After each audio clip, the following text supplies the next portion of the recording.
안녕하세요. 이주아학원의 이주아 원장입니다. 저는 오늘 서부학군의 예일여자고등학교의 내신 출제 경향과 전략적으로 잘 대비할 수 있는 방법에 대해서 여러분과 같이 얘기 나누고자 이렇게 영상을 좀 찍고 있습니다. 중학교 때까지 본문을 달달 암기를 하거나 아니면 벼락치기를 통해서 단기간 대비를 해도 좋은 점수가 나왔던 학생들이 많이 있으실 것 같아요. 하지만 고등학교 올라가면은 그게 여전히 계속 유지가 될 수 있다고 하던가요? 예, 풍문으로 들으셨겠지만은 사실 고등학교 과정의 내신 시험 문제는 벼락치기, 단순 암기로는 해결이 되지 않는 부분들이 너무나 많이 있습니다. 이유가 있겠죠. 자, 그래서 지금부터 그 이유를 같이 한번 찾아보도록 하겠습니다. 먼저 예일여자고등학교의 내신 범위에 대해서 먼저 알아보도록 할게요. 범위는 총 4가지가 있는데요. 일단 첫 번째는 교과서입니다. 중학교 내신과 다르지 않죠? 교과서 2가 정도 시험 범위로 책정이 됐고요. 두 번째는 부교재가 항상 해마다 이렇게 딱 결정이 돼서 1년 내내 진행이 되는데요. 2015학년도에 고1 예일여자고등학교 1학년의 부교재는 빠른 독해, 바른 독해, 구문 독해 편이었고요. 이 교재가 이번에도 시험 범위에 이제 당연히 책정이 되게 됩니다. 1년 내내. 그래서 지금 보고 계시는 범위는 예일여고 1학년 1학기 중간고사 그 범위를 보고 계시는 건데요. 이때 이제 구문편이 본문이 3과 그렇게 들어갔고 뒷부분에 이제 미해 테스트가 있는데 그쪽에서 한 과에서 총 4개 과가 시험 범위로 책정이 됐었습니다. 참고로 말씀드리면 이제 기말고사로 가고 2학기로 넘어가면서 범위는 점점 늘어난다라고 보시면 되겠습니다. 자, 그리고 세 번째는요.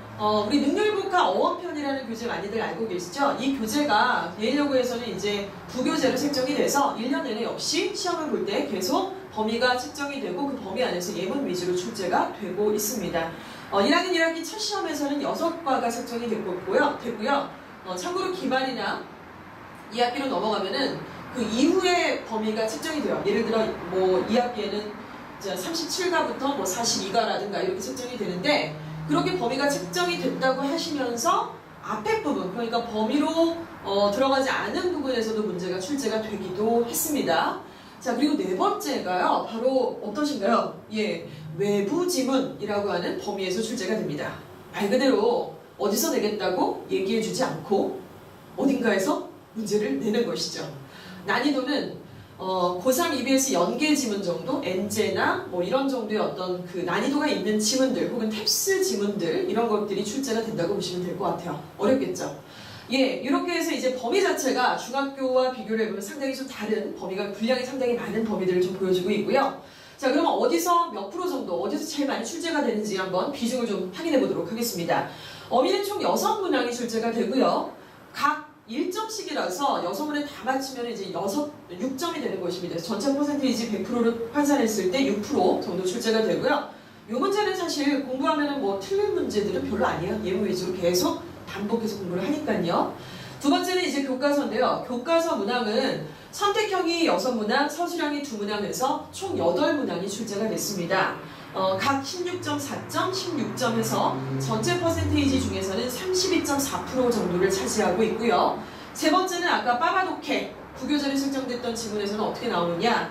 가장 많은 퍼센테이지가 바로 이 부교재에서 출제가 됩니다. 선택형 10문항, 서술형 3문항에서 분량이 상당히 많이 출제가 되죠. 자, 마지막으로 아까 외부 지문에서 나온다고 했는데 보통 3-4문항 정도가 출제가 된다고 보시면 될 것 같고요. 말씀드린 것처럼 어디서 나온다라고 얘기를 해주지 않기 때문에 사실 이것을 미리 예측하고 적중한다라는 것은 불가능하다라고 보시는 게 맞으실 것 같습니다. 예, 만만치 않은 시험 범위와 분량들을 확인을 해보셨고요. 구체적으로 어휘와 교과서 부교재 그리고 외부 지문이 어떻게 대비가 돼야 되는지를 한번 확인해 보도록 하겠습니다. 어휘는 말씀드린 것처럼 분량이 많지 않기 때문에 반복해서 예문 위주로 학습하면 틀릴 문제는 없다라고 깔끔하게 정리가 될 것 같고요. 두 번째 교과서는요. 내용 위주로 정리하고 어법적인 세부사항, 주요 문장의 서술형 대비를 위해서 뭐 본문 거의 다 암기한다고 보시면 될 것 같아요. 달달달 정말 중학교 때 공부했던 것처럼 빈칸완성, 통문장 암기, 고스란히 우직하게 공부가 진행이 되어야만 합니다. 세 번째 부교재에서 가장 많은 비중이 출제가 된다고 했는데요. 단순하지가 않습니다. 내용도 사실 어렵고 그리고 분량도 사실 굉장히 좀 많기 때문에 학생들이 가장 부담을 좀 느끼는 것이 바로 부교재 대비를 하는 그런 과정일 것 같다라는 생각이 들고요. 이 부분에서는 일단은 세부적인 어법사항까지 꼼꼼하고 반복적인 학습을 해야 돼서 이주화학원에서는 부교재를 5단계에 걸쳐서 그래서 한 줄에서 어법어휘, 서술형 주관식, 빈칸, 그리고 순서 배열까지 5단계 학습 방법을 저희가 도용을 해서 진행을 하고 있습니다. 물론 변형 문제들도 숱하게 계속 풀어내게 되고요. 자, 그리고 학생들이 가장 걱정하고 답답해하는 바로 외부 지문 세문항. 이 문항 아까 말씀드린 것처럼 어디서 낸다고 미리 얘기도 안 하고 그냥 시험장에 가봐야지 안다라고 말씀을 드렸는데요. 어떠세요? 이 문제 잘 맞추실 수 있으실 것 같습니까?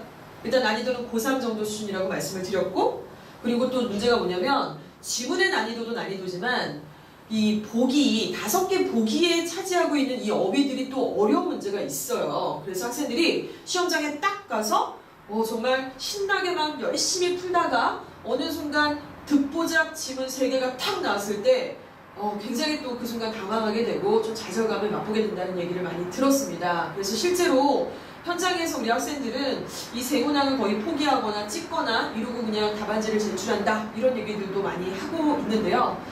제가 현실적인 조언을 좀 해드리고 싶습니다. 외부 지문 세문항을 맞추기 위해서, 그러니까 아까 말씀드린 것처럼 세문항의 배점은 어땠나요? 9.6%.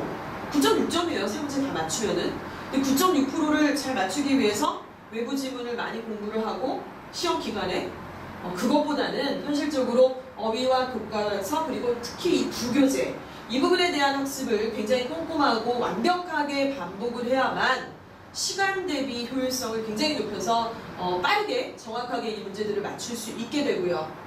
시간에 여유가 좀 있을 때 외부 지문들을 여유 있게 2-3번을 보면서 좀 고민할 수 있는 시간들을 확보할 수 있게 되는 것이죠. 예, 예일여자고등학교 내신 대비 사실 학생들 많이 대비하면서 좌절감도 느꼈을 거고 중학교 때에 비해서 점수가 많이 낮아서 당혹스러운 감정도 많이 느끼셨을 것입니다. 또 앞으로 느끼게 되실 학생들도 많이 있고요.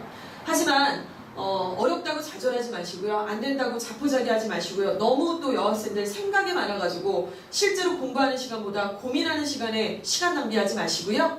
이주화학원 고등부에서 내신 대비 전략에 맞춰서 여러분과 같이 고민하고 대비하고 우직하게 학습하는 이 기간에 함께 하신다면 좋은 결과 있을 거라고 믿습니다. 많은 참여 부탁드릴게요. 고맙습니다.